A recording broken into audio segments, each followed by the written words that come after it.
Welcome to Marketing with Confidence. I'm your host, Marianne Amies. We're going to be talking all things digital and online marketing for business owners and marketing professionals. If you've been feeling overwhelmed by your digital marketing, be sure to listen along and you'll hear tips, interviews and more that will give you the confidence to create marketing you love. Hi and welcome back to another episode of Marketing with Confidence. Today I'm going to talk to you about email marketing.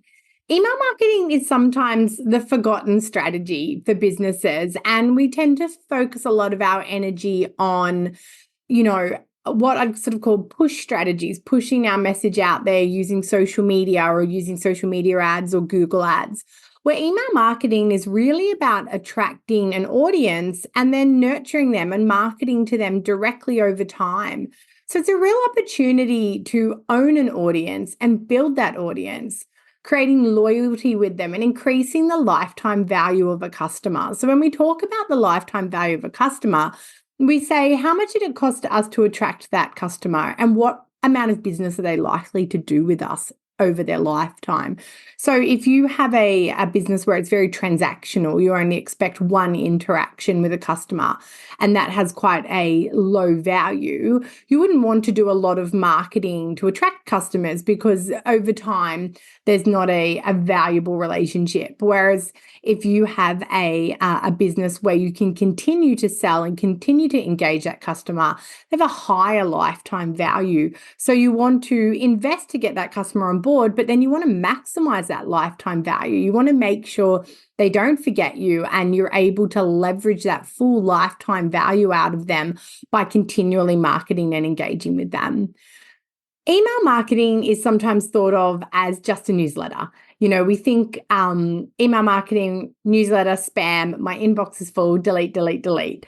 But in this episode, I'm going to discuss how we can use email marketing as its own marketing strategy with multi approaches that are going to help us firstly attract the right people, then nurture those people along a period of time, and of course, convert them as we go and ongoing and create that loyalty and again, that longer lifetime value. Let's kick off by talking about what email marketing is. So in its simplest form, email marketing is a communication that you prepare and then you distribute to an email list. So that could, take a lot of forms, and we're going to talk about those different forms in a moment. Email marketing is very, very old. I should say in the realm of digital marketing, e-newsletters. Trying to think what else we used to call them, EDMs, electric digital marketing. We had all these kind of words for them, and they really, in some ways, predated social media as well. I think email marketing has become more easy to do, more approachable, easy to execute without high barriers of cost.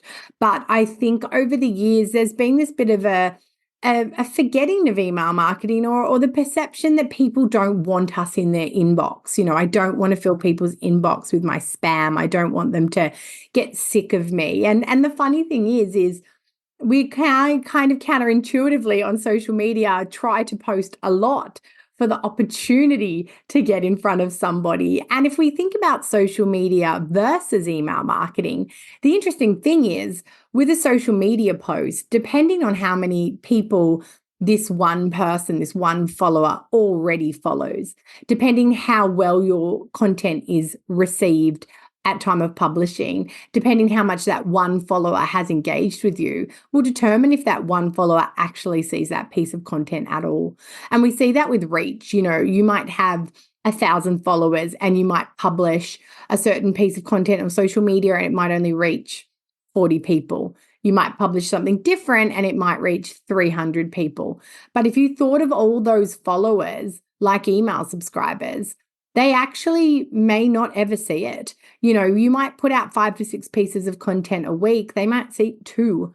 Whereas on the flip with email marketing, we are guaranteed for a moment in time to be seen. And of course, you need everything in place so you're not ending up in the spam folder. But when you have an email subscriber, they are going to see your name in the list of emails for a moment in time, and they're going to make a decision. They're going to make a decision to open and engage with that email, or to file it, in the trash can. But as a top of mind strategy, as an awareness strategy, you have a very low cost way of making sure whatever that list size is for you, that for a moment in time, they get to engage with your business and engage with your content. And obviously, we want to make sure that we have an email marketing strategy in place that makes them open and makes them click and convert as well. So one of the biggest questions I get asked is, but how do I build a list? And I think I've said this before on the podcast. It's kind of like that, I think it's Confucius adage that's when's the best time to plant a tree, and the best time is yesterday. And if you didn't plant it yesterday, plant it today. And it's very similar with email marketing. The best time to start building your list is yesterday.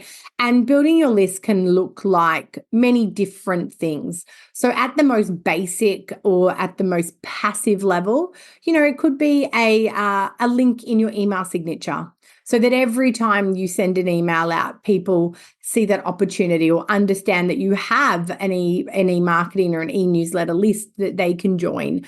And then having a good reason why, what is the promise of your email marketing? What are they going to get? So is it about, subscribe for tips and hints? Is it about subscribe for my monthly debrief? Is it my white papers, my, latest property results, latest releases and promotions? So look at your business, look at your business type, look at your target market, and have a bit of a promise of what's going to come with that email newsletter. Again, our websites are great places for us to collect email addresses. So again, at the most passive, that might just be something in the footer with a promise of what that email newsletter list is about and a sign up, or we may be more aggressive with a pop-up. And again, we may use attraction strategies or collection strategies, or you might have heard the term lead generation strategies to secure those email addresses. So what do they look like? In our e-com world, we all know that 10% off, 15% off, 5% off, welcome sort of coupon strategy. And if you're anything like me, I arrive on a website, I immediately close that pop-up and I browse. And then when I think I'm going to buy, I go back and look for it and I sign up to get my initial coupon. So it's a great way to build that list. Lots of people will sign up for that coupon. They may not use it today. They may not use it, but what they've done is become a member of your community. They're now there's a piece of information that we continue to market against. And if you're marketing in a way where you're driving a lot of traffic to your website, this is, an opportunity you don't want to pass you by. You don't want to miss the opportunity to data capture. And that's what, the welcome 10% or the welcome pop-up does for you. And then in, more service-based businesses, you might have a strategy that's more around, a give and a get. So on our website, Wise Up Marketing, if you head over there, we give away a little ebook on insider tips from a digital marketing agency. And I think we have another one on, how DIYing your marketing may be wasting your money. So it's a quick exchange of email for that guide. And then obviously we're able to then email that person until they should choose to remove themselves from our list. And then, we also say as part of that you're signing up to our list and you can opt out at any time. And that kind of disclosure is really important across the board when you're collecting emails. Obviously, competitions can be another way to collect emails, and collaborations. So working with other businesses that are complementary to yours and working on, strategies together that are going to build both your lists. So that might be a joint webinar or a joint event and, looking at how they can benefit both of you in that list building process as well. And then finally, using your social media accounts is another great way to build your list. So making sure within your links in bio or, in links that you're sharing on other platforms like Facebook and LinkedIn, you're, in your content mix, you're coming back to that newsletter. And that might be things like, this Friday, our monthly brief drops, and in it, I'm going to be talking about how the rise and fall of TikTok and how it's over. You're not going to want to miss this. Subscribe to our newsletter to be on the list. Or you might sort of say, next Friday, our new range drops for an exclusive sneak peek and to grab a special offer at launch, make sure you're signed up to our list. So using social posts that also draw back to that email list and that attraction strategy will help to grow your list. So now you've got an email marketing list that's growing. You've got an audience that's growing there. What sort of emails should you send? So this is where we come really into our nurturing phase. So you need to look at your business and decide the sort of email that's going to work well for you, what you could sustainably commit to doing, what your target market will enjoy, and what will take people on a journey to conversion. And, you might be wanting to do sort of awareness and positioning based emails, or you may be wanting to do emails that are really about, the sell as well. So your email, frequency, your email is all up to you. So some businesses like to do a monthly email. So we recommend for a lot of service-based businesses a monthly email to their current clients and, anyone else on their e-marketing list just to keep up to date. And, I think it's beautiful to have an update from the owner of the business about what's going on. And then depending on the business type, some seasonal information or, some monthly information. So if, that could be around key dates, it could be around sharing a blog post that you've, recently published. It could be interviewing team members and showcasing the people behind your business. It could be about new news that's coming up. It could be about legislative or compliance things that might affect your clients. So, that sort of monthly email that people get in the pattern of expecting and really adds value. And our business, we do a fortnightly email. When we first were looking at, the email to do, we talked to our clients, and weekly was a little bit too much, monthly wasn't enough. And so we went for fortnightly, and we use it to update on 2 things that are happening in social media or digital landscape, plus promote our blog post and also include a podcast episode. So once a fortnight, it's short and sharp. We know our clients are quite time poor, but it gives them a little bit of a best of what's going on right now and what they should pay attention to, which works well for us. And then if you're a product-based business, again, it's important not just to send promotional emails and ranging emails, but to also build that brand awareness and the brand feel. So thinking about, what sort of emails you're going to send, how are you going to mix your conversion-based emails with more nurturing emails. So that might be more around, rewarding VIPs with a special offer, or it might be around sneak peeks into new launches or warnings that big sales or big events are coming up to give them that kind of first up access as well. So in that nurturing stage, you really want to think about who your target market is and what your business objectives are. The other real nurturing sort of email we hear is about nurture series. So in the first section, I talked to you about attracting and collecting your list. So once you've collected that list, it can be appropriate to nurture that list depending on how they came in. So if it's around that welcome sort of email, or if it was around like a lead generation, a give-get scenario, you do want to move through a nurture because you want to A, keep them on the list, but you want to B, take the opportunity to educate them really about who you are and make sure that they understand, all that you offer and all that you do. So that nurture series could be an automated series of emails. So this is a series of emails that are evergreen or timeless. They're not time sensitive. They talk very much to the way that somebody joined the list, and they step them through an education. And with that, when I say automated, you'll create those once and you'll program them in with a trigger that says when somebody signs up to the newsletter this way, then send them these 3 or 4 emails. And again, the nurture series is going to be designed and automated to come out over a series of time. So you might have, the first email delivers the give, and then the second email might be 3 days later. And that email might be, who we are or what's great about us.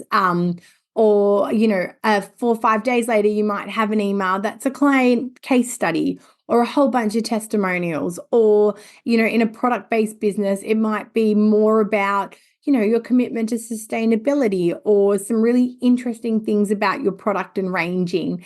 And then, your last email in that nurture series might be, ways that you can get in touch or ways you can work together, or, what is really trending now within your product-based business. And again, you'd have to update that nurture series every couple of months or every season to make sure, it didn't age and kind of the links don't work anymore and things like that. But those nurture emails are a great way to keep people on a journey with you, and to make sure when they join your list through an attraction strategy that they want to stay and they really start to understand who they have the potential of, converting with. So then, of course, as a marketing strategy, we have our brand awareness piece. And then, of course, we have our conversion piece. So you might be wondering what sort of emails actually drive sales.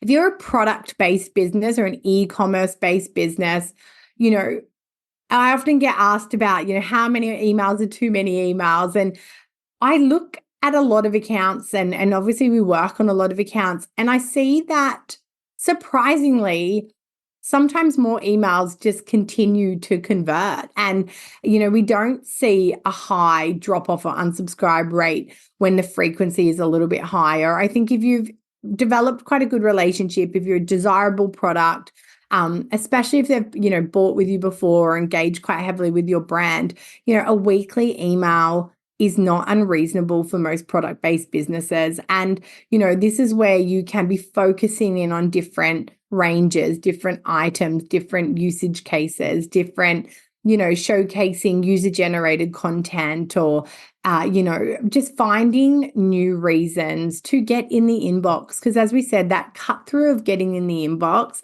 is guaranteed. And if you can get in and engage and they open you, you're one step closer to a conversion. So having that sort of weekly or fortnightly email that goes out and, is conversion based, but not always aggressively so, lots of promoting, lots of ideas and again, as I said, usage cases. So depending on what your product is, showcasing the different ways the target market might want to engage with it. Is it for gifting? Is it for themselves? Is it styling? Is it what's happening with the weather outside? Those sorts of things.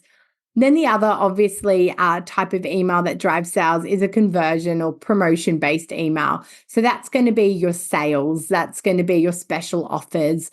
And that, applies for e-commerce and service-based businesses. I think with your promotional emails, you need to think about the initial email that tells them, this is on now. You may even have a preview email to say, keep your eyes glued in the next 24 hours. We're dropping something really exciting. Then you're going to drop it. And then you're also going to want to give some sort of warning about the promotion wrapping up. And I think that's really important as well. So to be able to send another email out that says 24 hours to go. And in my experience, I see those emails convert. I see, the first email have the rush, but then I see that last 24 hours can sometimes deliver another 30% versus what the first email delivered, because there are people that think I'll get to it, I'll get to it, I'll get to it. And then that urgency of now is what actually converts them. The other things that you can look at in terms of conversion-based emails is using that nurture series that we talked about above, but really using it as a conversion-based strategy. So there is obviously another nurture series strategy where instead of just warming them up and educating them on who you are, you're actually selling them towards something bigger. So we see that sort of nurture series more after a give get. So, if we gave the ebook or we held a webinar, we did something free, that then the nurture series that follows will be more around a conversion. So, the first one might be thanks for attending or thanks for downloading. Do you have questions? And then the second one might be, did you enjoy that? Well, then here is the course that you can buy, or here are my coaching packages, or here is our managed services that are going to solve this for you. And then again, you might have an email further down the line with a special offer on that, for a limited time only, you're going to get X% off, or you're going to get a voucher or a bonus module or a bonus hour of my time, whatever it might be. So that nurture series can actually also be a conversion-based series where you're looking to take that warm audience and really commit them to a larger sale. And then another conversion-based strategy for you is your abandoned cart, abandoned product browse emails. Now, I'm really talking to you Shopify people out there right now, and in the e-com world. Am I surprised? Maybe I'm not surprised. I'm impressed, I guess, with the results you can get from an abandoned cart and an abandoned product series of emails. So I have done testing with clients, and I can confidently say when you add an offer to your abandoned cart, abandoned product, you can 2 to 3 or more times the return that you get of people picking their cart back up. So the reasons why abandoned cart work, I think. So let's look at abandoned cart and abandoned product without an offer. So the scenario is your customer has come to Shopify. Invariably, you've probably spent money to get them there. So you've probably spent money on ads. You've probably spent money on social media. You've definitely spent money on your brand. And so it has cost you to get that customer to your website. Best case scenario, they buy. Second best case scenario, they sign up to your newsletter so we can continue to market to them through email marketing. Obviously, we know that third-party cookie ads are getting harder and harder due to privacy laws and browser changes. So, they shop along, they put some things in the cart, maybe they're on their phone, and then they think, oh gosh, my credit card's in my wallet, I'll come back to this later. And for some people, they never come back, or they put everything in the cart and then they go, oh, I didn't make free shipping.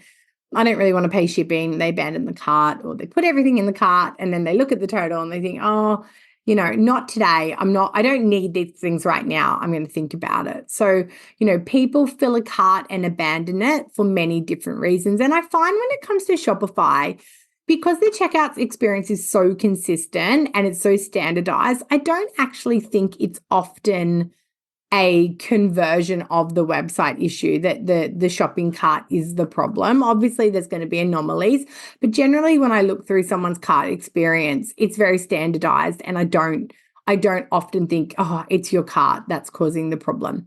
So, they abandon that. An abandoned product browse is just that they've been looking on your website. But if they've looked on your website before and we're able to track that, then we can also send emails to them.